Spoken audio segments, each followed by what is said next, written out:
the North San Diego County Latino Book and Family Festival. It's true, that's what I do. Oh man, the looks of it, you do too. Oh man, the looks of it, you do too.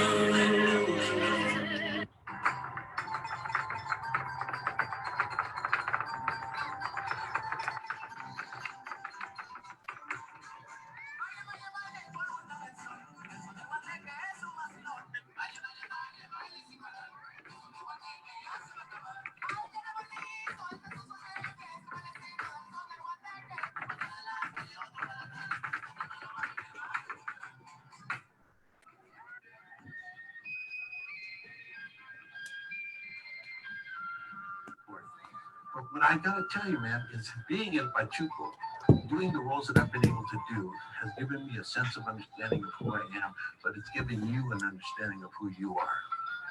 And Selena did the same thing. Mi Familia did the same thing. Stand and deliver brilliant show.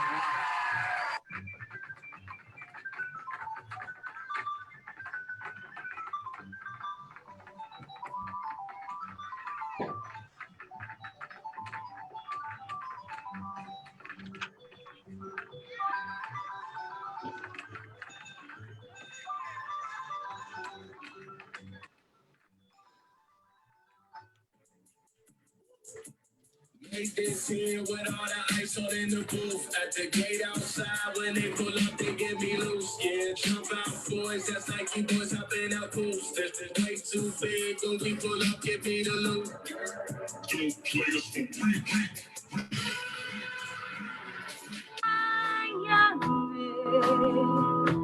Porque puede suceder.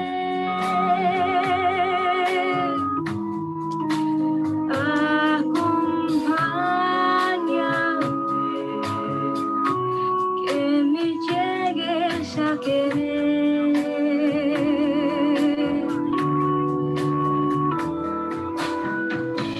Con tu mano sobre mi mano y a tu lado todo el mundo correré. Ven conmigo, cierra los ojos en silencio, sin palabras, yo mil cosas te diré.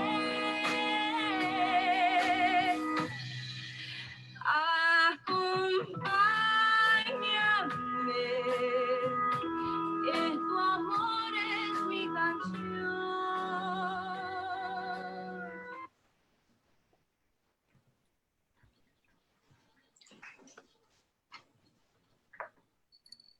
Hello, good morning, everyone.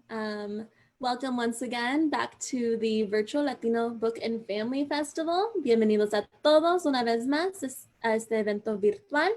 That was so great to see last year's festival with that beautiful rain that we had, and now we have a heat wave happening in Southern California where I am. So if you're also in Southern California with us, please make sure to drink lots of water and stay hydrated. My name is Alina Gonzalez. I am your MC for today. Those of you who remember me, bear with me as I introduce myself again for those who might be new with us. I published my first book at 17 years old. I attended undergrad at Hofstra University in New York, where I got a bachelor's in film studies and production. I recently got my master's in teaching from USC this past spring. Estamos muy encantados que están con nosotros hoy. Yo seré tu maestro de ceremonias. Mi nombre es Alina González. Yo publiqué mi primer libro a los 17 años de edad. Asistí a universidad en Nueva York y recibí mi maestría este año en USC. So we're really excited to have you. If you're joining us via Facebook, make sure that you tell us where you're at. Drop your name. I will be shouting out to people who are with us.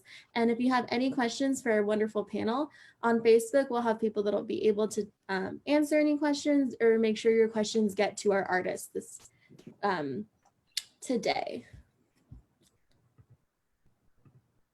So again, this is our 68th festival we've been having since 1997.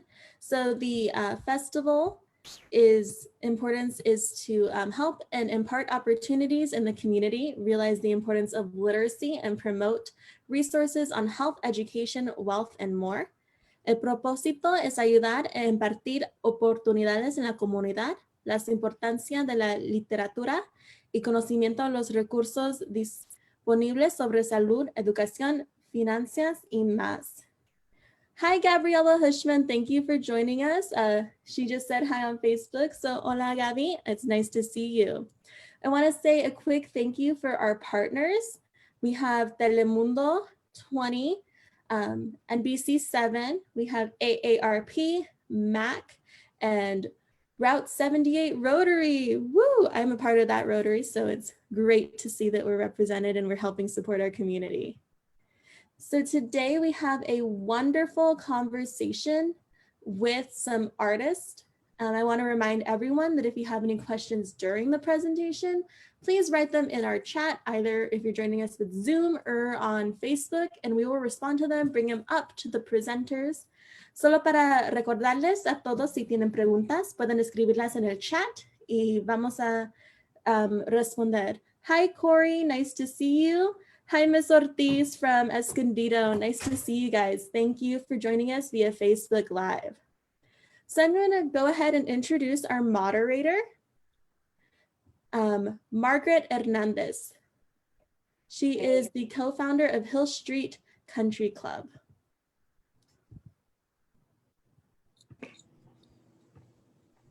And then Margaret, you are going to introduce our two artists. Perfect. Thank you. I'm excited to be here with you guys this morning. So today we're going to be chatting with Alejandro and Isabel. Thank you guys for being here. Really Hello. appreciate it. Good morning. Hi, good morning.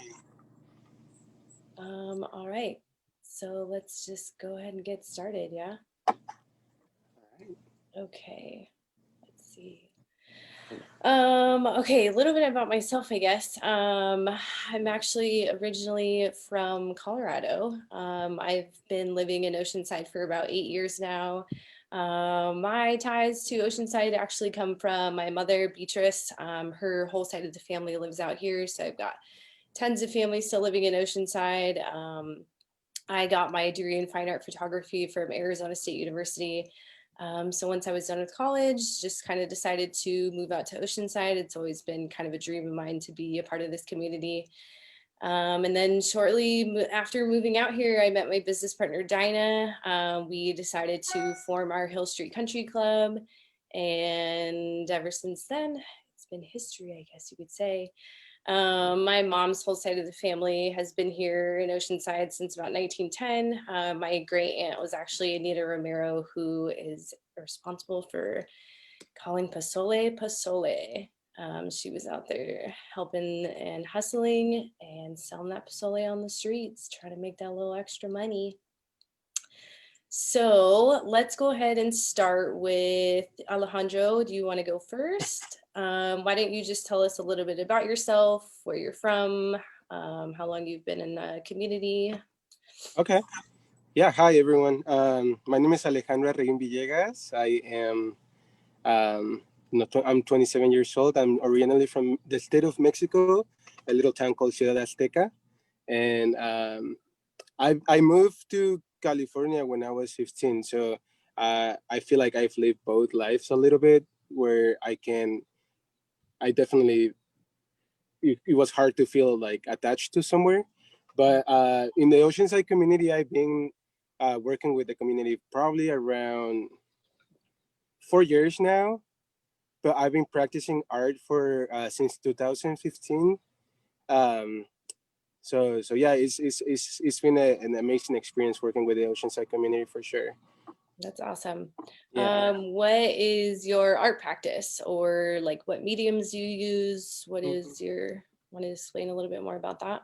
Yeah, of course. So my main medium is photography, but I like to incorporate objects. I like to play with objects and images both.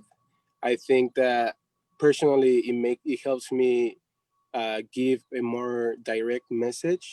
So I will consider myself a multidisciplinary artist. I do a lot of photography. I'll do a lot of sculpture. I do a lot of installation and recycle materials to give them a different use. Um, but yeah, so I guess I'm a multimedia artist. Nice. That's awesome. Yeah. I know it is kind of tough to really just like restrict yourself to one specific medium, but that's awesome. Yeah, both Definitely. of you guys have been actually artists that have worked with the Hill Street before, so I'm familiar with a little bit of both of your practices, but that's awesome.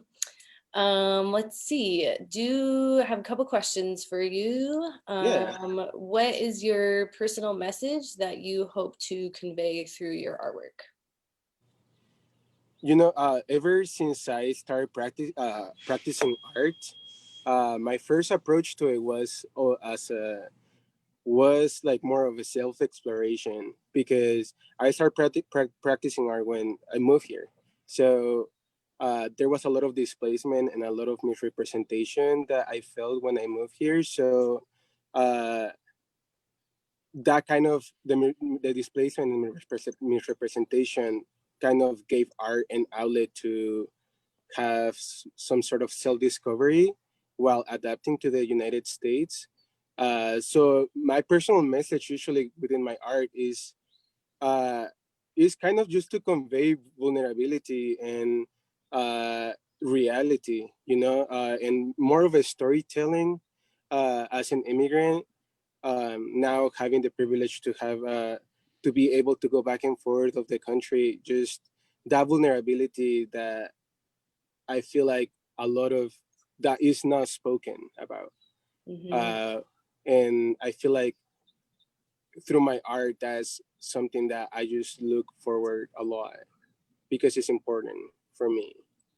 Oh yeah, definitely. Especially you being somebody that directly went through that and Yeah. given your experiences, like people I'm sure can totally relate, whether it's them that directly had to deal with this or part of their family or friends. So that's awesome. So you weren't really practicing art as a kid, you would say?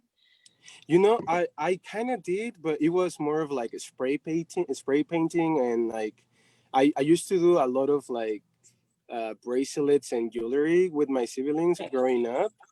My older brother and my sister, they were really into like making earrings and like braids with different kind of strings and different kind of stones. So I feel like that is how I grew up, just seeing art, but not categorizing it as art, but just like for fun. Um, especially we used to hang out a lot in this area in Mexico City called Coyoacan, and that's a area where you find a lot of folklore art for sale for tourists, for just the neighborhoods and stuff. So I think like growing up with all of these like handcraft like earrings and braids and stuff like that was, I think, like the first thing I remember as art. Nice, that's awesome. Yeah. As we keep going, since you do speak Spanish, if you mind just kind of intermixing a little bit of both with your answers, so we can have get our Facebook people that are involved. Yeah, I would love to. I can talk a little bit about myself in Spanish, I guess. Yeah. Yeah, go ahead. Buenas tardes, mi nombre es Alejandro Arreguin Villegas. Tengo 27 años, soy originario del Estado de México, de Ciudad Azteca. Y yo emigré a los Estados Unidos, especialmente a Escondidos, para ser más específico. Escondido, California, a la edad de 15 años. Y desde ahí empecé a practicar lo que ahora considero arte. Soy un arte multidisciplinario que ocupo fotografía a diferentes objetos o hasta, entre comillas, basura que la recreo para hacer arte y tener otro significado y otro motivo. Cuando era pequeño, mi primera introducción al arte fue mi hermana y mi hermano mayor solían hacer aretes de alambre hechos a mano con trenzas y piedras, y eso fue como mi primera introducción hacia el arte. Así que aquí estoy ahora. Yeah. Perfect. That's cool. I haven't Thank speak you. Spanish in a while. There you go. Dust those boots off. Yeah. All right, another question for you. Do you intend to challenge the viewers of your artwork? Or like what themes or topic would you hopefully have they would carry with them by looking at your art? You know, I don't really challenge. I like that's not really my purpose as far as like when the artwork is complete. I feel like since uh immigration is like something that is not really like, I mean, it is spoken about, but it's not normalized. Mm-hmm. You know, I feel like the more direct message I can give and the more straightforward my message could be is how those people can see my story, my immigration experience. You know, I feel like if I were to challenge their viewers with my own immigration story, what it will be like, kind of like forgetting my experience and like giving other people the ability to like, meaning, okay, I'm gonna rephrase that. Sorry about that. No, you're fine. I don't mean to like challenge the viewer, but I love when viewers get identified with my work, you know? And I Yeah. feel like since that was never my intention, I was able to relate and to share experience with other people that have shared the same experience as me, and we were able to communicate, and I can make work about it without being just like, I want to challenge you to look at this in this way. I think just like the rawness and the vulnerability that I was talking about is what makes the work not challenging, not like challenging as a viewer, but Mhm. more of like a storytelling. You know what I mean? Yeah, definitely. I can see a lot of storytelling in your work, and that's probably one of the best parts because I think that is also a really enjoyable part about art. Like Yeah. they want meaning and you want to know what the artist is going through and everything. So that's been really great to enjoy about your work. Thanks. Let's see. Can you describe a childhood or family memory that has influenced your art? Definitely immigrating here. I was not a good kid. I Yeah. dropped school when I was 14, right before we moved here, and I feel like that's one of the reasons why my dad brought us here. Mhm. But I feel like just being just like my dad having that decision made without really telling us, and just kind of like within 2 weeks, I had a whole different life. uh, I feel like that definitely shaped who I am now, in both good and I don't know if bad. Like I feel like there was a lot of challenges, especially at age of 15, and like a lot of like, I feel like I grew up really fast because of that experience, and it definitely made me see America in a whole different perspective that I had when I wasn't here, you know. Mhm. And I feel like that's definitely one of the main scenarios in my life where it has definitely shaped who I am and shaped my art, and just gave me a whole different perspective of like what to pay attention to and whatnot.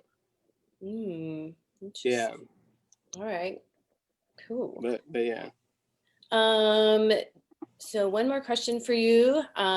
Since we are celebrating the Latino Book and Family Festival, is there anything that you are currently reading or listening to fuel your work? And if you want to go ahead and answer in Spanish, and then maybe chat a little bit more about what you just kind of explained about your immigration process into the country and how that really influenced your work. Yeah, I'm gonna answer the questions first. Yeah.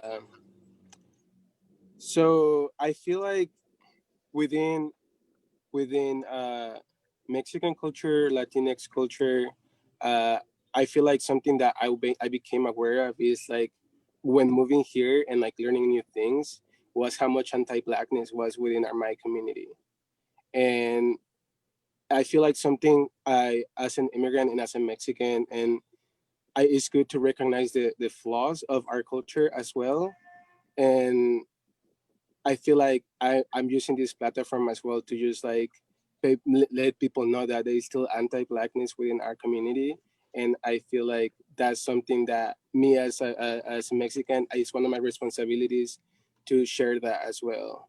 So I've just been educating myself a lot as far as like Black issues and how they relate within our culture, you know. Yeah. So that's something, just like just educating myself, reading online, watching documentaries, reading books, and even listening to my partner. I feel like that is like my responsibility as a Mexican artist, like recognizing that. Yeah. And yeah. So but as well, like I'm also just like educating myself in like our issues in Mexico, our issues as like cross borders and all of those stuff, because we live in a city where that affects us a lot, you know. Mm-hmm. So I feel like that's definitely something that I'm just like the more aware of, for sure. um but yeah, so I'm gonna just explain in Spanish. Cool. Esta Margaret preguntaba que si había había pasado algo en mi vida que había cambiado mi perspectiva de mi arte o mi perspectiva en la vida, y, le estaba comentando de que mi experiencia inmigrando a escondido o a Estados Unidos fue la experiencia que definitivamente cambió mi vida en muchos aspectos, en buenos y malos, pero más que nada me enseñó me dio a ver la realidad de la América que yo tenía en perspectiva cuando estaba en México.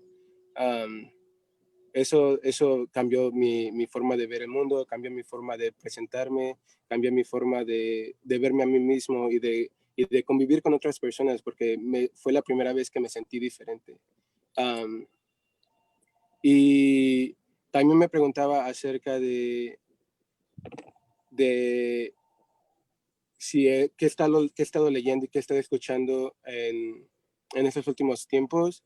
Y yo comentaba acerca de cómo representando nuestra cultura también tenemos que ver los malos lados de nuestras raíces. Y estaba comentando que en la cultura latina, latinex, mexicana, chicanex, hay mucho anti-black, hay mucho racismo, hay mucho colorismo, y es nuestra responsabilidad y mi responsabilidad como artista mexicano, tiene este privilegio en esta plataforma, a hablar de este tema y hacerlo y mencionarlo, porque es importante que nos sigamos educando acerca de los problemas que sufre la comunidad negra, y para tener un mundo mejor y para tener una experiencia mejor. So yeah. So, That was good. thank you so much. Of course. Thank you. I'm going to jump in really quick. Alejandro, first of all, I want to say personally, I'm really happy that you're talking about the anti-Blackness in our community, because it is something that plagues a lot of Latino communities that we don't bring to surface quite often. We want to think that we can't be racist because we're also a minority and we have racism against us, but that's also an issue within our community. I wanted to jump in just to say that we have a question for you from our Facebook Live. Yeah. What are some of the projects that you are currently working on? So I'm still working with like the restaurant industry experience. I actually I'm on my break right now, so I'm actually happy that I can do this. But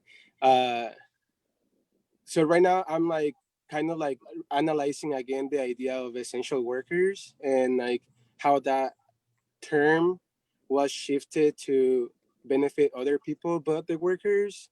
And so right now I'm working with like, again, objects from that now we have to adapt to become an essential worker, and see how we can adapt that to our new society, or like our new normal, like people call it. So yeah, I'm keep documenting the restaurant life, the immigrant restaurant life, and now how it has shifted with the pandemic that we're living in right now. So yeah. Thank you. And Margaret, do you have any more questions? No, I think that's it. If you guys are ready, we can move on to Isabel. I'm just going to show a video really quick on Alejandro's Thank you. Appreciate it.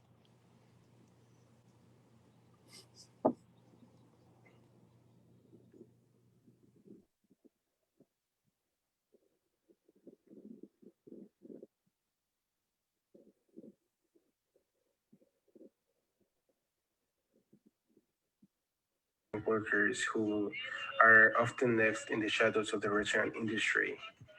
We started working in this project on and off at the end of 2016.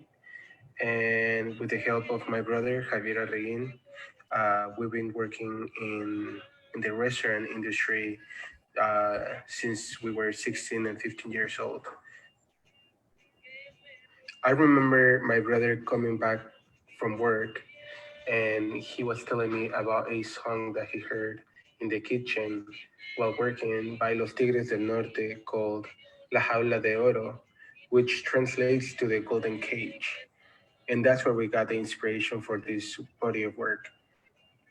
The song talks about the struggles of immigrants coming to the United States uh, and how, as immigrants, we risk losing touch with ourselves and with our cultures just to maintain success in the United States. And thanks to that song, my brother and I, we started getting inspired to document and record images of immigrant workers in the kitchen industry. The kitchen industry is already so dismissive since customers and um, society doesn't really think about the heart of the restaurant. And we wanted to bring attention to that because it's something that has to be talked about. Working with the objects that they use on a daily basis to execute their jobs, such as pens, pots, and receipts, and give them a whole different representation and use of what they're meant to do, is a good way to introduce people to the idea of work that they don't see.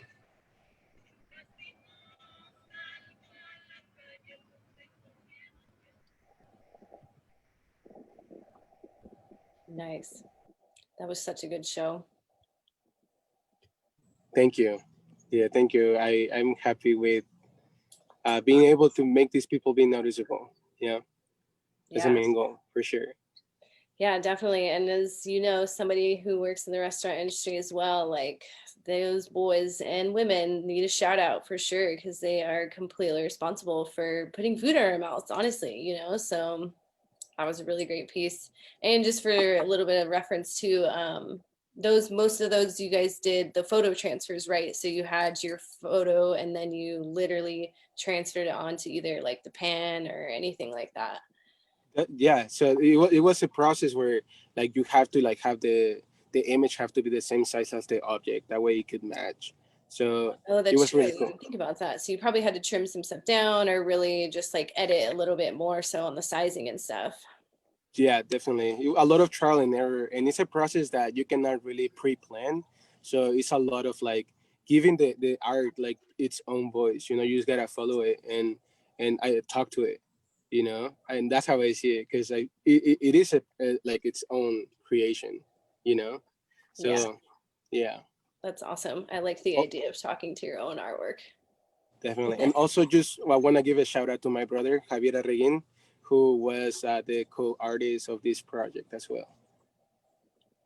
Awesome. And then Alejandro, we do have some shout outs to you, just thanking you. Gabriela Hushman says, thank you, Alejandro. And Rosa Maria Ortiz says, thank you, Alejandro, for depicting our Mexican-American immigration culture through your art. Qué bueno que sigas practicando tu español. Gracias. Gracias, gracias.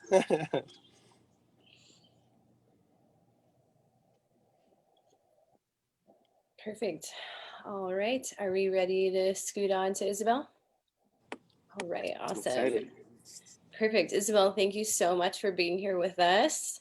Thank you for having me. Of course. Do you want to go ahead and just give us a little bit of like about yourself or where you're from and what your art practice is? Yeah, my name is Isabel Figueroa and I'm 20 years old. I've lived in Oceanside all of my life. I've never ventured out anywhere else. And I paint, I draw, and I like to just, really immerse myself in my art. It's my life pretty much. That's awesome. I know one of your recent projects was the mural. Do you want to talk a little bit about that? Yeah, so the mural is called La Sagrada Ofrenda or the Sacred Offering. It's a homage to the Pozole neighborhood in Oceanside, and also to Anita Cruz Romero, who was responsible for, the name of Pozole.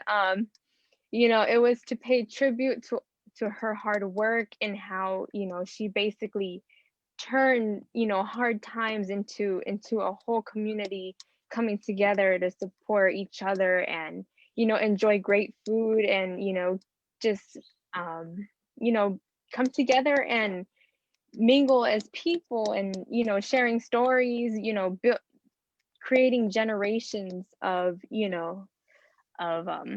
work, of living together. She's created the community. Basically, she brought everyone together, and I just really wanted to show that through the mural. Yeah, awesome. And then for those of you that don't know, the mural is actually on the backside, I guess you could say, of Northern Pine Brewery, which is right on, is that on Horn Street? It's on Horn and Civic Center Boulevard. Okay, perfect. So actually just kind of up the street from the library, I guess you could say, from the downtown Oceanside location. Yeah. Awesome. That's perfect. How did it go? Was that your first time with a mural that large, or just the first time in general? It was, I've painted, my cousin, he's really into, painting too. And, he's painted murals in the neighborhood.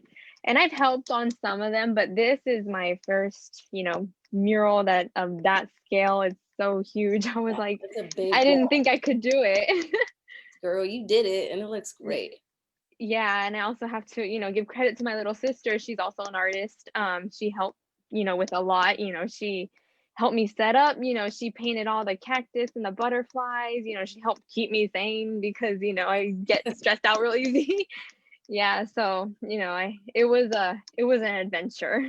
That's awesome, though. I love that it was you had a lot of your family involved with it as well, because I think that's also a great representation of Anita too, and like what she was doing for the community. So that's awesome. Yeah, it was definitely a family affair. Yeah. Couple questions for you too. When people ask what do you do, how do you answer? And then same as Alejandro, if you want to incorporate just some of your answers both in English and Spanish, that would be awesome. Yeah, so when people ask me what I do, it's kind of like hard to answer, especially because my first thought is I don't really know. But I'm a student currently at Miracosta, so yeah, I can say I'm a student and part-time artist. I just do art on my free time mostly. I like to knit, crochet, embroidery. I'm just an artist. That's all I can say.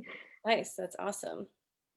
Perfect. So same as Alejandro, I guess you could say you're like multimedia, or you just utilize a couple different things to practice your artwork, and that's awesome. Do you want to talk a little bit more about what mediums you do work with, and then maybe just describe a little bit of the subject matter that you work with? Yeah, so I mostly work with acrylics. Sometimes I use colored pencils. I'm really getting into oil right now. I've tried oil maybe for the first time like a year ago, and that was really fun. So I really hope to work more with oil paints and, hopefully more spray paint. I really want to expand my palette. Yeah. But I like to paint a lot of, spiritual, reference to indigenous culture, mainly the Aztec. I try and fit in some Huichol culture up in there too. I like to bring the subconscious to center stage, because spirituality is a lot of, you don't see it, but it's there, and you have to have a lot of faith, and we're all connected with nature, we're all connected to each other, everything comes together full circle, and that's life. You gotta balance the good and the bad. Whatever happens, you just have to push through it, because the spirit doesn't give us what we can't handle. So Yep, I hear you, girl. Welcome 2020, huh? Yeah. All right. Do you want to talk a little bit more about your personal message? I know you did just kind of reference that a little bit, including some indigenous cultures, a little bit more of that spirituality, but you want to just go off on that a little bit more? Yeah, so, I all my life I've read about, the Aztec Empire. I'm a real nerd. I love science and history, and I love to really look into other cultures and try and understand and, kind of um, kind of really get to know the real side of, how people live.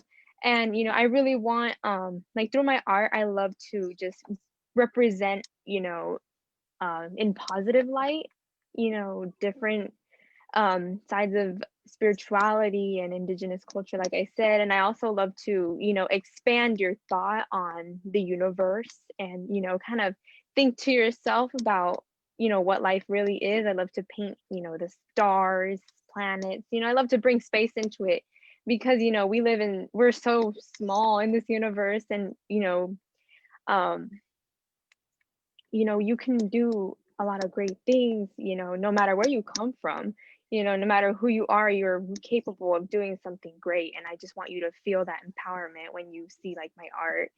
And I want you to feel that anything is possible, really, even if you don't really see it in the imagery, you want to feel it. You get what I'm saying? Yeah. Yeah, that's amazing. I think that's really important to convey. My first experiences moving to Oceanside was working with the Oceanside Museum of Art and their after school, or I shouldn't say after school program, but they would have a lot of students from Oceanside throughout the county come in, and all these kids were like, what do you mean? Like, you can just be an artist and like, you can just do that. And it's like, yes, you can absolutely do that. So I think that's awesome that you're just, you're not thinking too deep about it. You're just really conveying your personal message, and it doesn't have to be this, like, I think that's sometimes a misunderstanding with artwork. Like, there doesn't have to be this deep underlying message that's really hard to like dig out. You're just like, no, just really appreciate where we are. And especially this year, man, being the real thankful for what we got. So that's Yeah. awesome. Yeah, definitely. You gotta live in the moment. You gotta, appreciate everything, never take anything for granted. Also, yeah, what you said, it is true, because I didn't think, you know, I still don't think that, it's possible to even just be an artist, like, as far as turning it into a career. But, you gotta, the key is you have to persevere. You have to push your art. You have to work really hard, and it'll happen. Good things will happen. Yeah, definitely. Yeah. Most doubt. Um, let's see what else I got for you. Do you want to describe a childhood or a family memory that has influenced some of your artwork? Yeah, so that's actually my whole childhood and my whole family. They all come in as one, because I grew up, my family I'll have a lot of artists in my family. My sister, my cousins, my uncles, we're all artists in our own way. Um, and I grew up very, I can say, I identify as Chicana, and my culture is Chicano culture. We have lowriders, we go to shows, we, I don't know how to, lowriders are a big part of it because of my family. You go to car shows, grew up around cars. I've seen the murals on the back of lowriders, and, different Chicano artists have really inspired me to, pursue my artwork. And, even though I grew up in that very early on, I did draw and, paint and things like that, but I never really I never tried to pursue it, maybe up until like middle school. When I was younger, I was more interested in, animals, science, I was the biggest nerd. Yeah. Um, but when I grew up when I went to middle school, I realized how deep the culture is in, in the Chicano community, when it comes to, living, struggling with just every day, making ends meet, trying to find beauty where there isn't, when it seems like everything is hopeless. So I really, that's what I grew up around, just, you know, Yeah, urban definitely. life. Yeah, and I think that's definitely something I can identify too with part of our culture. I think that's really great that you know, like our practices don't just translate directly onto canvas. Like we have so much more, like how you're talking about those lowriders, like the paint and like just the work that those guys do to, you know, on the facade, but then building those like different bikes or cars, like it's incredible, you know, like it's something that I don't even think I would ever be able to do that. So I've got so much appreciation for all those men and women out there doing like all sorts of different art practices. It's pretty amazing. Yeah. You know, I never growing up, now I've realized how people really viewed it as something negative. And you know, growing up in it, I don't realize it. I've never realized it before. I was like, oh, it's just, you know, my culture. It's, you know, who we are as people. But, you know, it was really surprising to, you know, find out how many people thought of it as bad, you know. And of course, you know, you can't deny that bad things do happen and bad things happen everywhere. You know, we're not just the only ones.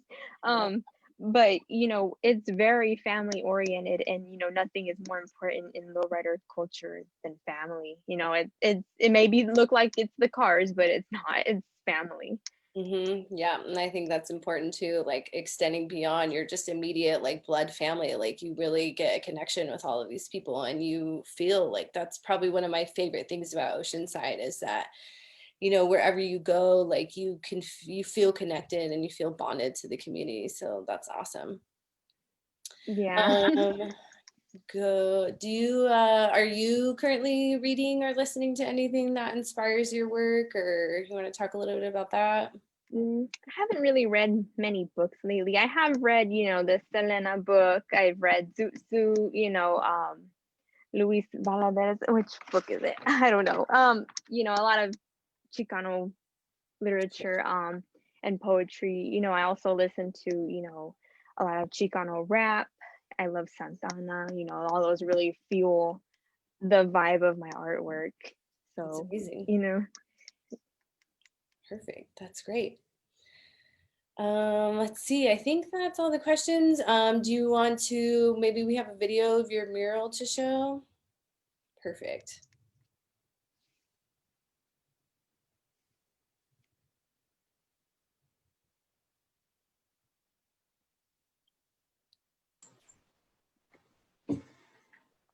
Isabel Figueroa ha vivido en Oceanside, California toda su vida. Como artista chicana, su inspiración principal viene de su cultura, de la riqueza de sus raíces mexicanas.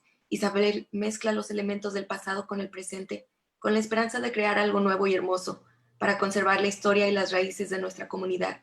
La cultura y religión azteca, la naturaleza, el universo y su imaginación, todos son los temas de lo que ella muestra en su arte. Isabel Figueroa has lived in Oceanside all her life. As a Chicana artist, her main inspiration for her paintings came from her culture. The richness of Mexican Chicano culture has always made her feel proud of being Chicana, and she always finds ways to incorporate that into her paintings.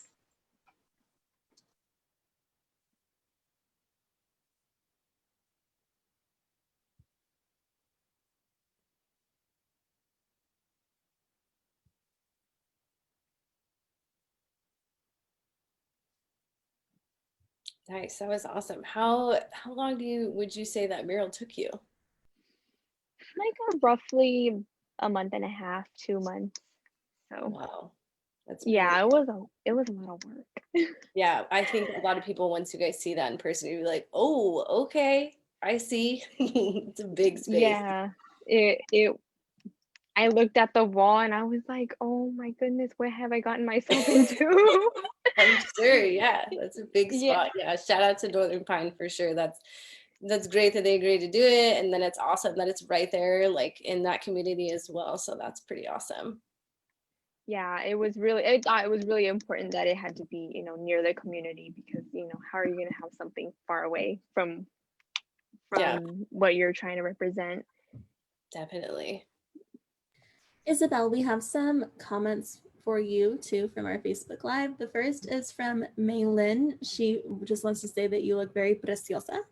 Thank you.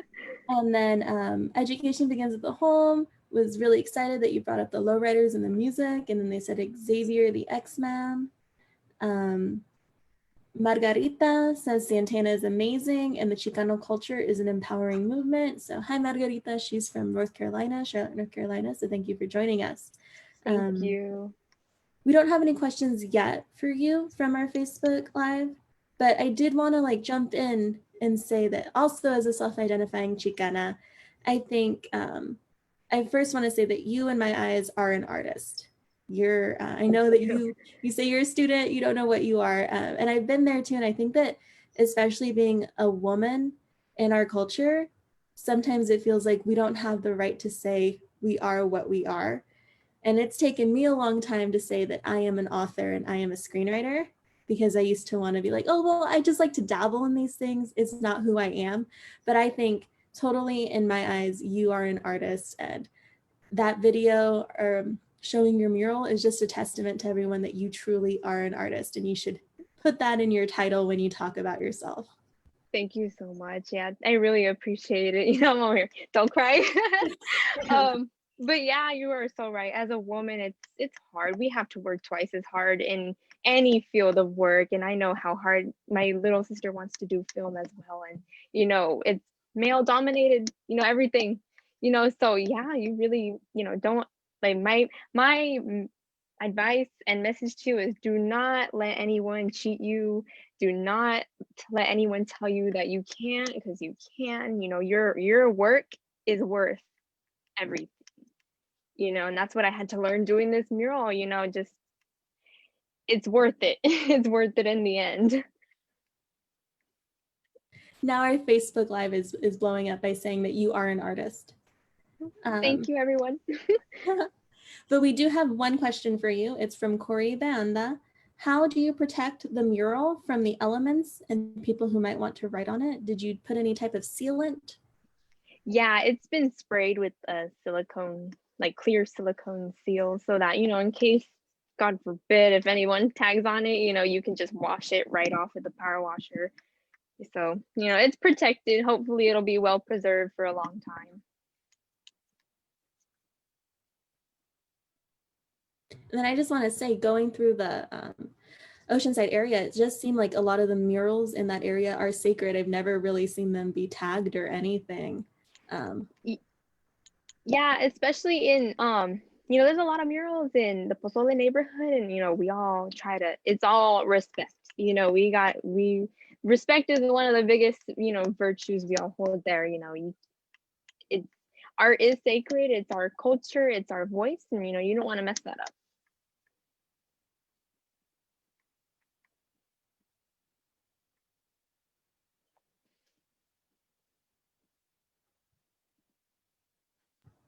Anything else, Margaret?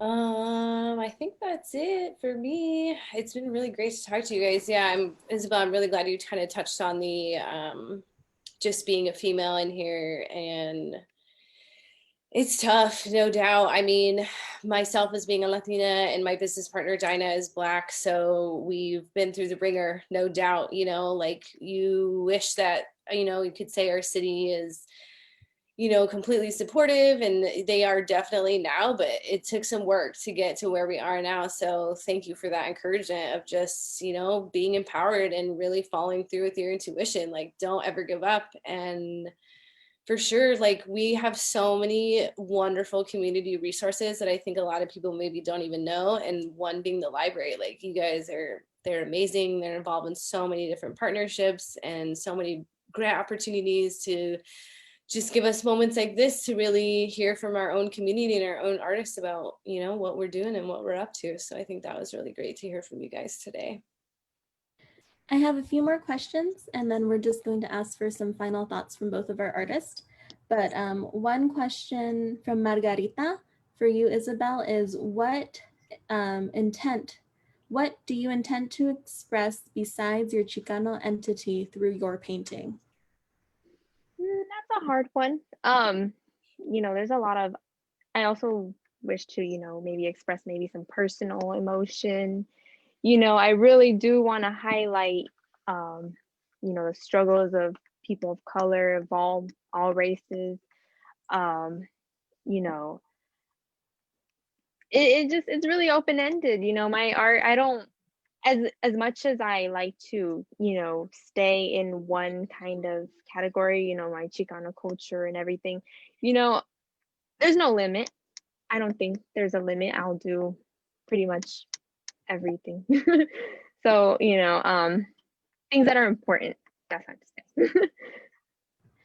Awesome, thank you. And then Alejandro, we have a comment towards you that was actually Education Begins at the Home. Let us know that one of the books for this year's submissions into the International Latino Book Festival, which is next Saturday, was A Mexican State of Mind, New York City and the New Borderlands About Racism in New York Restaurants. So I don't know if Wow. you've heard of that book, but it just sounds like it's That sounds I even got like goosebumps. That sounds like an amazing book. I will be really into for sure. yeah.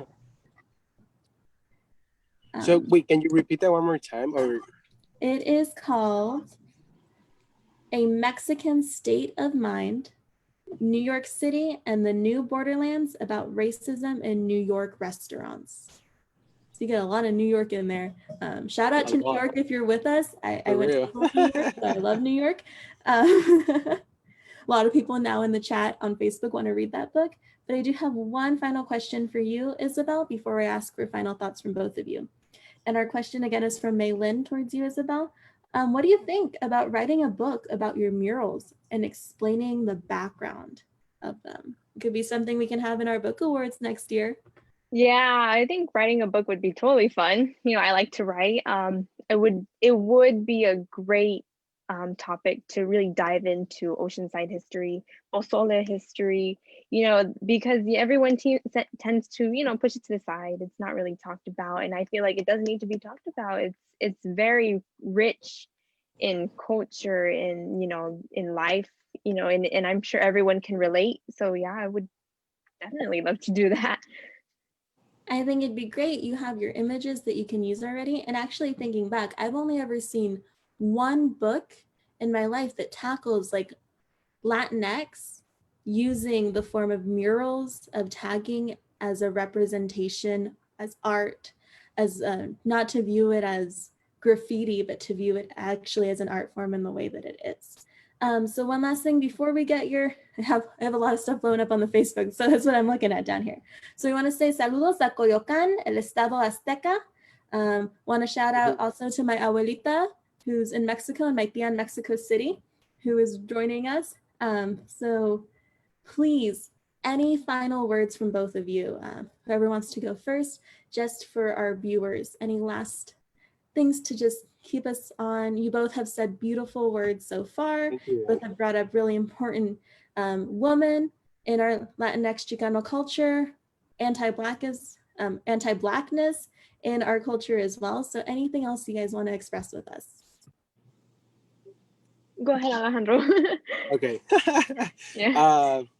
Well, first of all, just like I feel very grateful to share to share this virtual space with you all. Like it's a big pleasure, especially knowing that we have powerful women like you all in our community. So thank you for what you do in our community. And I've seen your mural and it's beautiful.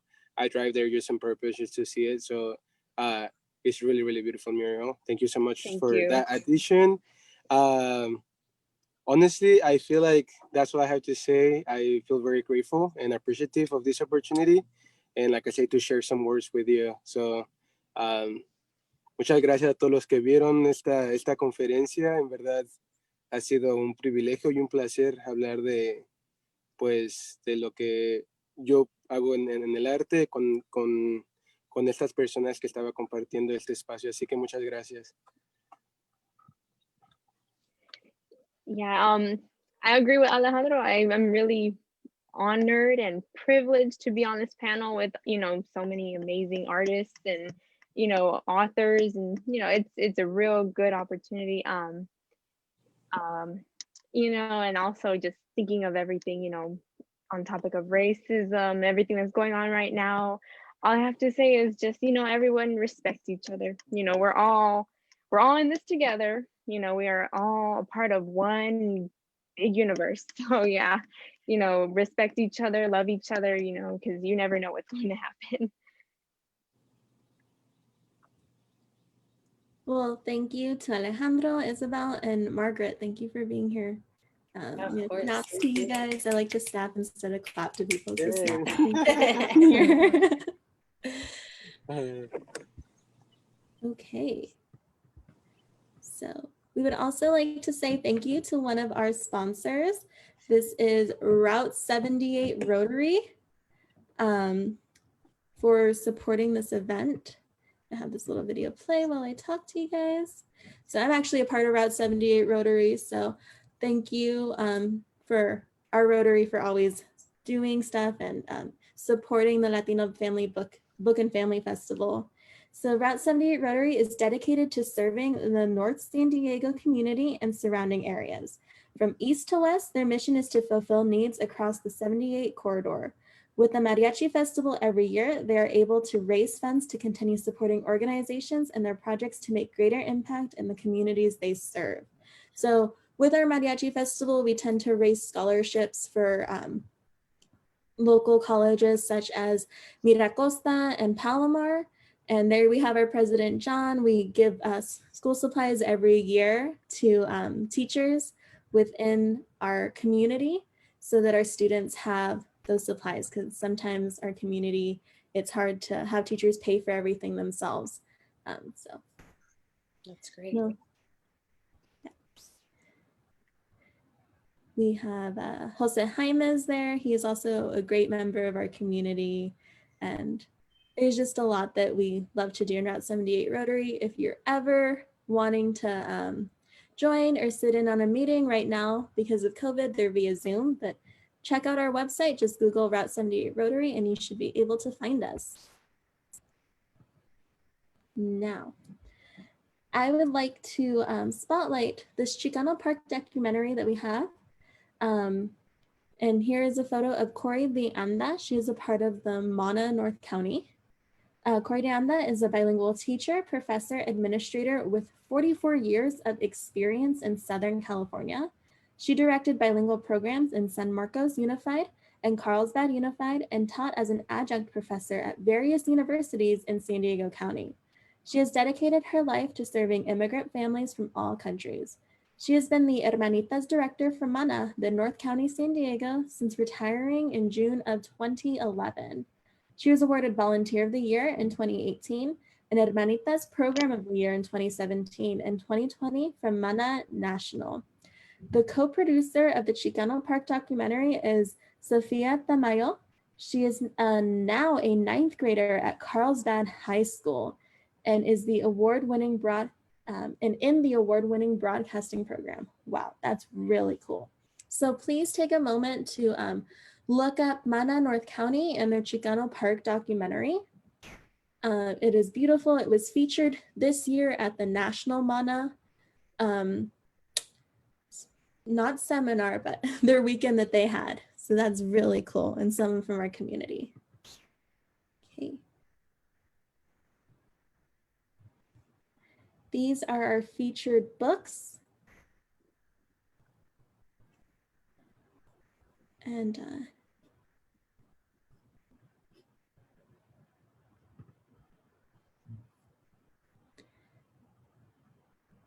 all 3 of these books are by Maria L. Villagomez. So we have My Abuelita, My Grandmother, My Grandma, Small Towns, Los Pueblitos, and Los Campesinos, Farm Workers. So next we have a wonderful show from Chaz Ross and his African Drum Stories. So I'm going to pass this over.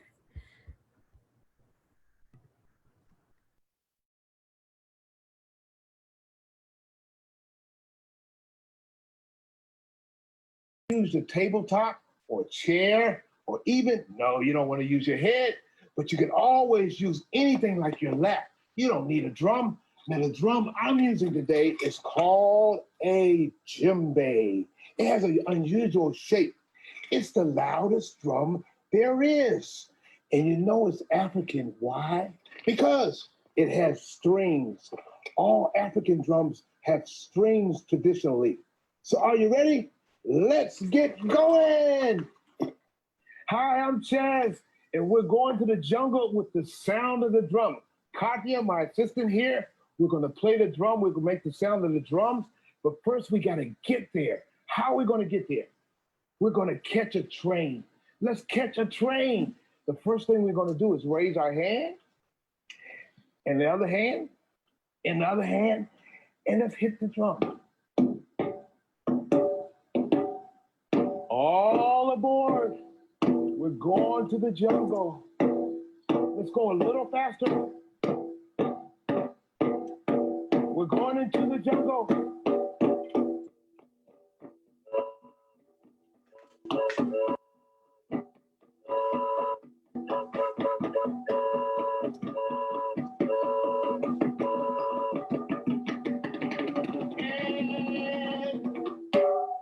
We're here, but we're not in the jungle. We're in the ocean.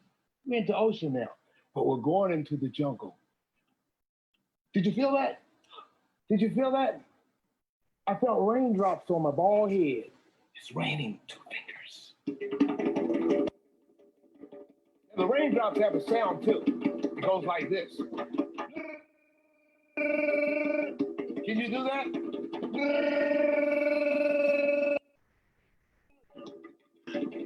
And you know what? Like a lot of adults, I don't have any sense, and it's cold and it's windy. Let me see your fingernails. Let me see your fingernails. Let's make the sound of the ocean waves. And the ocean waves have a sound too. It goes. Can you do that? Let's do it one more time.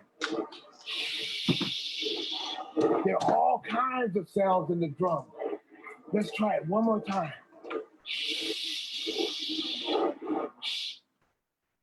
We're going into the jungle now.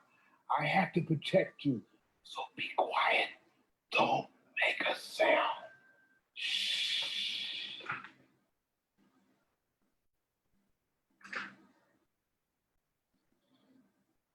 Oh no!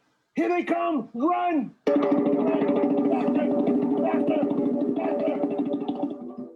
No!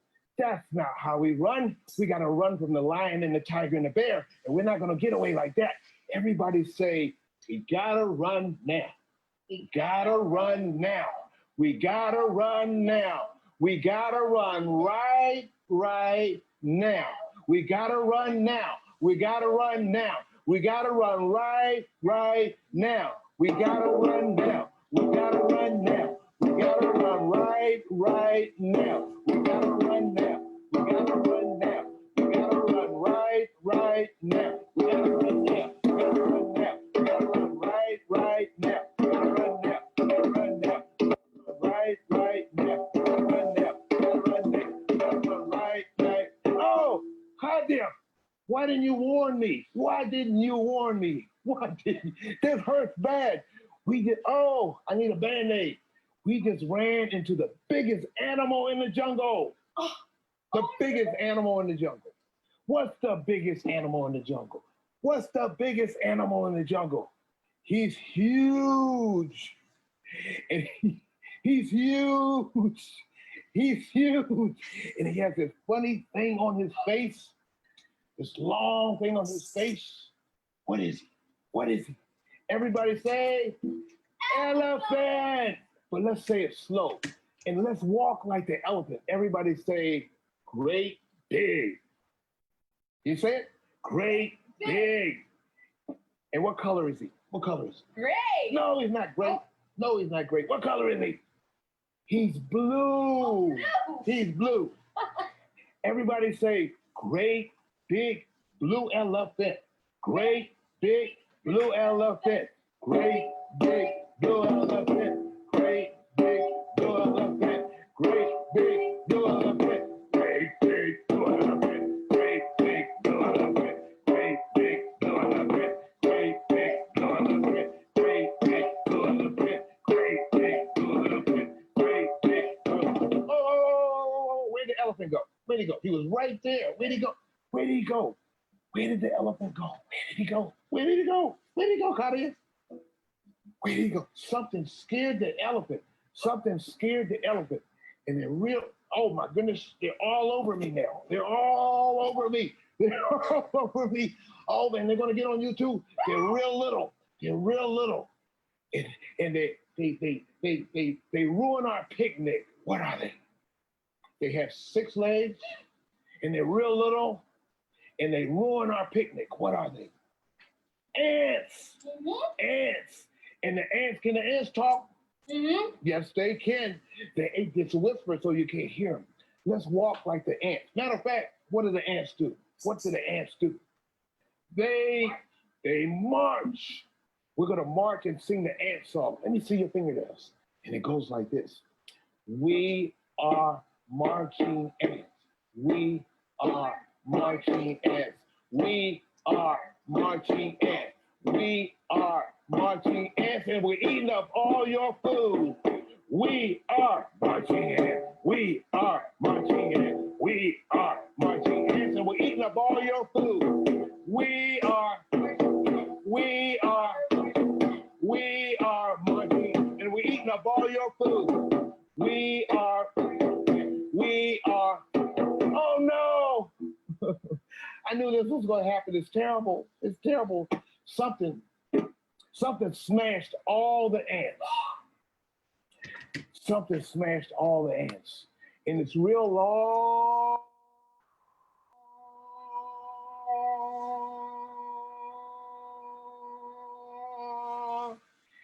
And it hides in the grass. And it has fangs and a little tail. What is it? What is it, Company? What is it? It's a snake. Everybody say snake. Snake. Snake. Can you hear me? I don't hear you. Snake. One more time. Snake. Is a snake hard or is a snake soft? Is a snake hard or is a snake soft? I'm not sure. But is a snake, let's do this. Is a snake slippery? Everybody go like this. Slippery. Can you say slippery? Slippery, slimy snake. That's the whole song. Here we go. Slippery, slimy snake. It's a slippery, slimy snake. A slippery, slimy snake. A slippery, slimy snake. A slippery, slimy snake.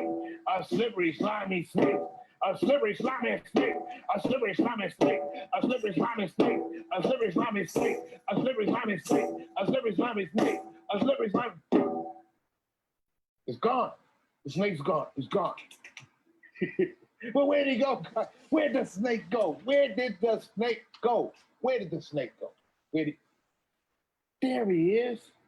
There he is. The snake. He's way up in the tree. The snake's in the tree. The snake's in the tree. Something has the snake in her claws. Something has the snake in her claws. Something has the snake in her claws. And I'm going to describe it. She's a beautiful bird. She's a beautiful bird. She's a beautiful bird. And she only comes out at night. And she has great big eyes. What is it? What is it? And she can turn her head all the way around. Everybody say, owl. Owl. Let me hear you say, owl. Owl. Owl. Owl. Yeah, I like that. Owl. Now we're going to get a little more complicated. Everybody say, the wide-eyed owl says, hoop, hoop. The wide-eyed owl says, hoop, hoop. The wide-eyed owl says, hoop, hoop. The wide-eyed owl says, hoop, hoop. The wide-eyed owl says, hoop, hoop. The wide-eyed owl says, hoop, hoop. The wide-eyed owl says, hoop, hoop. The wide-eyed owl says, hoop, hoop. The wide-eyed owl says, hoop, hoop. The wide-eyed owl says, hoop, hoop. The wide-eyed owl says, hoop, hoop. Now, if you're struggling, sometimes we're struggling because it's new. Just say the words. This is a process called mnemonics. Can you say mnemonics? Mnemonics. Mnemonics. Mnemonics. And repeat after me. If I say it, If I say it, I don't hear you. If I say it, no, repeat after me. If I say it, yes, I will play it. I will play it. Let's try that one more time. If I say it, I will play it. Yes, so let's try that again. The wide-eyed owl says who? Who? The wide-eyed owl says who? Who? The wide-eyed owl says who? Who? The wide-eyed owl says who? Who? The wide-eyed owl says who? Who? The wide-eyed owl says who? The wide-eyed owl says who? The wide-eyed owl says who? The wide-eyed owl says who? The wide-eyed owl says who? The wide-eyed owl says who? The wide-eyed owl says who? Well, you know what? You know what happened? You know what happened? The owl got tired and he dropped the snake. How many times did the snake hit the ground? How many times did the snake hit the ground? One. One time. Did he hit loud or did he hit soft? Loud. Let's try it one time. Can you raise your hand? Can you raise your hand? Let's hit the drum one time real loud. You ready? Mm-hmm. Here we go. And now, how many times did the snake roll? The snake rolled. He rolled. How many times did he roll? 5. 5 times. Can we do that fast? Mm-hmm. Can we count fast? Mm-hmm. Here we go. And 1, 2, 3, 4. Now let's do it with the drum. Now, you ready? Here we go. 1, 2, 3, 4, 5. Good. Now, when I'm teaching or we're learning another language, we're going to do that in Spanish. We're going to do that in Spanish because Katia speaks Spanish. Mm-hmm. But she's going to count after I hit. She's going to count after I hit. And you're going to repeat in Spanish 1 to 5. Are you ready? Are you ready? Okay, here we go. After. Here we go. 1. Let's try it again. Here we go. And 1, 2, 3, 4, 5. good. We're going to do 10 and we're going to move on. You ready? Mm-hmm. We're going a little faster. Got it. Okay. 1, 2, 3. We'll see what happens. We have to do it after we hit, or else we can't hear. So here we go.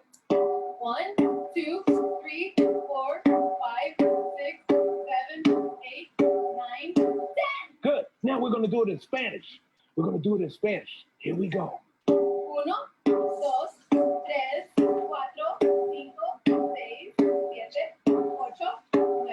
10. Give yourself a hand. It's not easy to do this. It's not easy to learn Spanish. But let's try it real quick. You ready? Mm-hmm. Here we go. 1, 2, 3, 4, 5, 6, 7, 8, 9, 10. Give yourself a hand. That's wonderful. Now, the owl dropped the snake. And you know what the owl did? What? The owl, he flew down from the tree. He flew down from the tree. He flew down from the tree and he landed smack dab on the top of my friend's bald head. Yes, he did. And my friend just kept on walking. But you know what? What? We're going to walk like my friend. But first, we got to figure out what my friend is. He walks like real funny. He walks real funny. And he likes bananas. He likes bananas. Yes, he does. He loves bananas. And he has a tail. What is he? What is he? What is he? What is he? Is he an ape? Or is he a monkey? Is he an ape? Or is he a monkey? A monkey. How do you tell the difference between an ape and a monkey? Let's look that up. Let's look that up. But for now, his name. Do you know his name? Do you know his name? Do you know his name? Do you know his name? Do you know his name? Well, what's his name? Curious George. That's right. Well, wait a minute. Is Curious George a monkey? Or is Curious George an ape? A monkey. Well, wait a minute now. We just said an ape has a tail and a monkey doesn't, right? So is Curious George a monkey or is he an ape? Does Curious George have a tail? Yeah. I don't know. We're going to look that up too. But let's walk like Curious George. And he walks like this. Matter of fact, he sings a funny little song. All you got to do is say, monkey. Monkey. Monkey. Let me hear you say, monkey. Monkey. Monkey. And what am I doing? What am I doing? What does a rabbit do? What does a rabbit do? Yes. So everybody say, monkey, monkey, hop. Monkey, monkey, hop. 3 times. Monkey, monkey, hop. Hop, hop. Monkey, monkey, hop. Monkey, monkey, hop. Monkey, monkey, hop. Hop, hop. Now let's try that on the drum. Here we go. And monkey, monkey, hop. Monkey, monkey, hop. Monkey, monkey, hop. Hop, hop. Monkey, monkey, hop. Monkey, monkey, hop. Monkey, monkey, hop. Hop, hop. Monkey, monkey, hop. Monkey, monkey, hop. Monkey, monkey, hop. Hop, hop. Monkey, monkey, hop. Monkey, monkey, hop. Monkey, monkey, hop. Hop, hop. Monkey, monkey, hop. Monkey, monkey, hop. Monkey, monkey, hop. Hop, hop. Monkey, monkey, hop. Monkey, monkey, hop. Monkey, monkey, hop. Hop, hop. Monkey, monkey, hop. Monkey, monkey, hop. Monkey, monkey, hop. Hop. Well, you know what? I'm hungry. I'm hungry. Are you hungry? Yes, I know you're hungry. You're little kids. You're always hungry. Are you hungry? What does the hungry sound like? Let's try that again. What does the hungry sound like? No, it doesn't sound like that. It's go. So let's try that again. What does the hungry sound like? So what do you like to eat? What do you want to eat? I know what you like. I know what you like. Everybody likes this. I know what you like. You know what you like? You like cake. Don't you like cake? If you like cake, raise your hand. Let's do the cake song. Let's do the cake song. You ready to do the cake song? Yeah. It's real easy. Don't you stop. It's real easy. It's real easy. It goes like this. We like cake. We like cake. We like cake. We like cake. We will rock you. We like cake. We like cake. We like cake. We like. Wait a minute. Whoa. Katya, it's terrible. It's terrible. What did we do wrong? What did we do wrong, kids? Oh, you know we're in trouble now. What did we do wrong? Not sure. We had dessert before dinner. Ooh. Well, wait a minute. We're still gonna have some ice cream. Let's have some ice cream. Let's have some ice cream anyway. You like ice cream? Mm-hmm. Well, ice cream's a different count, but it's real simple. It's real easy. You ready? It goes like this. We like ice cream. We like ice cream. 1, 2, 3, 4. We like ice cream. We like ice cream. We like ice cream. We like ice cream. We like ice cream. We like ice cream. We like ice cream. Whoa, that was good. Ouch. Well, wait a minute. It's time though. It's time to eat some real food. What are we gonna have?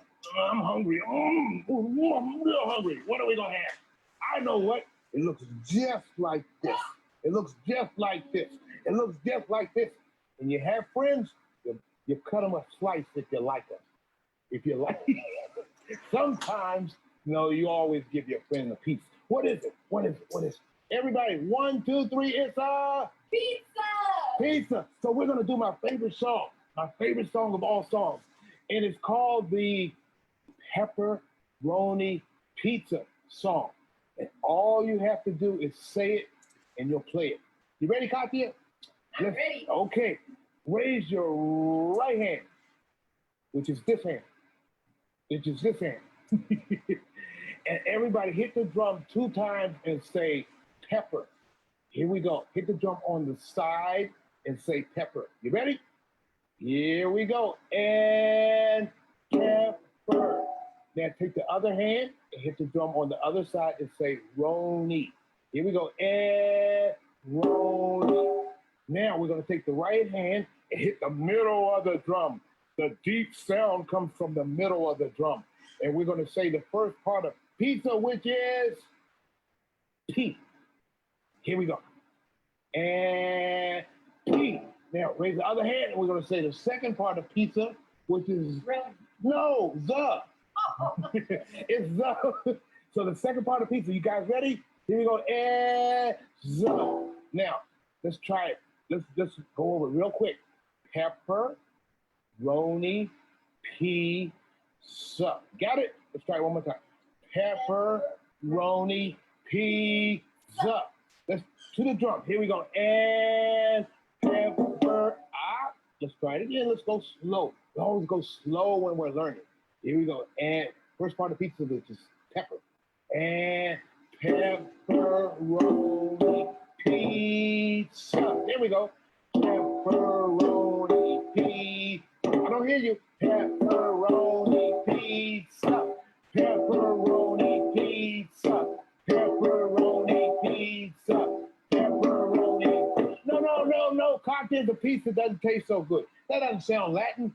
We're trying to bring a little Latin thing into this African thing, right? Yeah.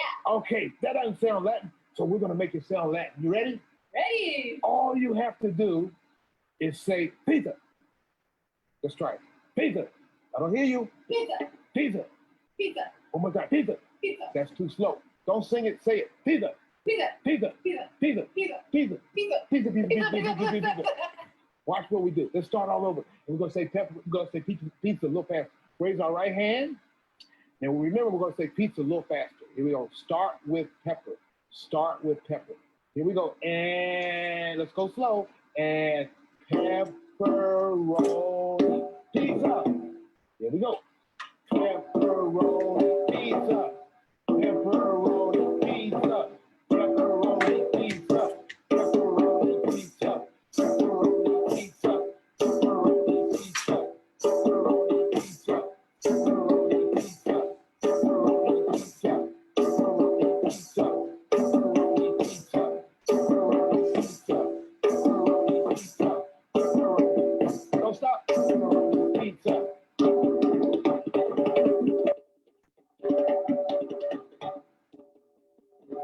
Pepperoni pizza.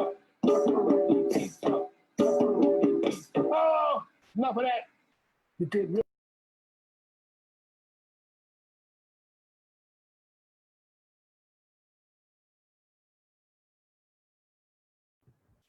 Thank you, Chaz. That was such a great performance.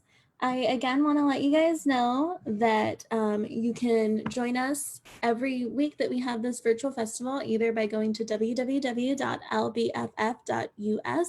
or by joining us via Facebook Live at LBFFS. I see quite a few of you guys who joined us today have added yourself and liked our page on Facebook. So that's the easiest way to join us, and you'll get all of our updates for our next panelists and performers for the following weeks.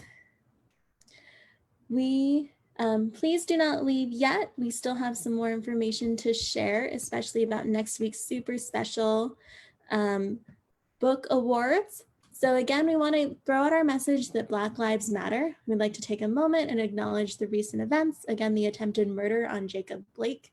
We stand in solidarity with our Black community and do not tolerate such behavior against Black lives. We have a spotlight on the San Diego County Library. So they are now offering free unlimited ebook access from September 1st through December 31st, 2020 to this year's One Book, One San Diego Selection. They Called Us Enemy by George Takei. This powerful graphic memoir answers what it means to be an American. So, la Biblioteca de San Diego ofrece acceso gratis e eliminado desde el 1 de septiembre hasta el 31 de diciembre al libro electrónico de la selección de One Book, One San Diego. Aquí este libro nos llamaron enemigo por George Takei. Esta poderosa biografía gráfica cuenta el significado de ser estadio saudante. So make sure to check this out. Also, we have a preview for our International Latino Book Awards. Woo, woo! This is next Saturday at 2:30. This will be our 22nd awards. I hope you guys can join us. So please watch this wonderful preview. The 22nd annual ceremony of the International Latino Book Awards. Saturday, September 12, 2020, at 2:30 p.m. Pacific time or 5:30 New York time. This is going to be a virtual ceremony, and you can find all the links at latinobookawards.org.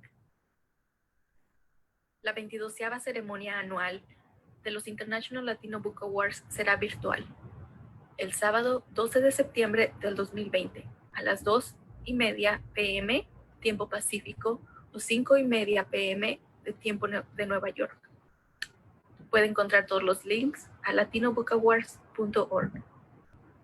The purpose of the awards is to recognize the greatness in books by and about Latinos around the world, celebrating worldwide achievements in Latino literature of books in English, Spanish, and Portuguese. La ceremonia reconoce la grandeza de libros por y sobre latinos alrededor del mundo, celebrando los logros mundiales en la literatura latina en 96 categorías de libros escritos en inglés, español y portugués. There will be 13 main categories. Habrá 13 categorías principales. This year, we will be saluting legends, recognizing writers and leaders who have fostered and enabled the growth of authors everywhere by honoring them with an awards name. Este año, con una categoría a su nombre, estaremos reconociendo leyendas, personas quienes han abierto las puertas literarias y de la sociedad para los latinos en toda la nación, including Isabel Allende, Rudolfo Anaya, Alma Florada, Juan Felipe Herrera, Víctor Villaseñor, Mimi Lozano, Dolores Huerta, Julia Nava, Hank Lacayo, and Charlie Erickson. The program will start at 2:30 p.m. Pacific time, and the award ceremony at 3 p.m. The MC for the event will be Edward James Somos, actor, director, award-winning author, and co-founder of Empowering Latino Futures. The entertainment will begin with Rick Nejera. There will be a performance by Oscar Hernandez and recognizing artist Ignacio Gomez. The Mariposa Awards will be presented by Loida Garcia Cebo, past president of the ALA and Reforma. The Young Adult Book Awards will be presented by Dr. Francisco Rodriguez, Chancellor of the Los Angeles Community College District, and Jesus Treviño, Director, Writer, and Social Activist. The Fiction Book Awards will be presented by Josefina Lopez, screenwriter and actor, Esmeralda Santiago, award-winning author, Sid Wilson, CEO of Hispanic Association of Corporate Responsibility. The Non-Fiction Book Awards will be presented by Frank Cruz, former chair of the Corporation for Public Broadcasting, Jane Delgado, CEO of National Alliance for Hispanic Health, Cindy Benavides, CEO of LULAC National, and Eva Longoria, award-winning actress and producer. The Children Book Awards will be presented by Jen Correa, CEO of California Association for Bilingual Education, Dr. Elena Rios, CEO of National Hispanic Medical Association. The eBook and Audiobook Awards will be presented by Nora de Hoyos Comstock, founder of Las Comadres para las Américas. The Teen Book Awards will be presented by Eduardo Diaz, director of the Smithsonian Latino Center, and Dr. Luke Lara, president of the Academic Senate at Miracosta College. The Design Awards will be presented by Cesar Caballero, dean at California State University San Bernardino Peafowl Library. The Translation Awards will be presented by Nancy de los Santos, film and TV writer and producer. The Portuguese Awards will be presented by Catherine Diaz, Empowering Latino Futures board member and award-winning author. The Marketing Awards will be presented by Arturo Vargas, CEO of Naleo. The Youth Book Awards will be presented by Edna Iturralde, award-winning author. Everybody is welcome to attend. This is a free event for everyone who loves books. There's no registration required. Este evento es gratuito para todos los amantes de la literatura. No requiere registración. So we hope to see you next Saturday at the International Latino Book Awards. Again, our program starts at 2:30 and the awards will start at 3. This is Pacific Standard Time. We want to give a shout out to our great sponsors who are all seen here. They help make this event possible. So thank you to all of our sponsors and all of our partners.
Once again, thank you for joining us this Saturday. We hope to see you next Saturday for the International Latino Book Awards and the following Saturday when we resume our festival schedule. Have a great day, and I hope everyone stays hydrated during this heat.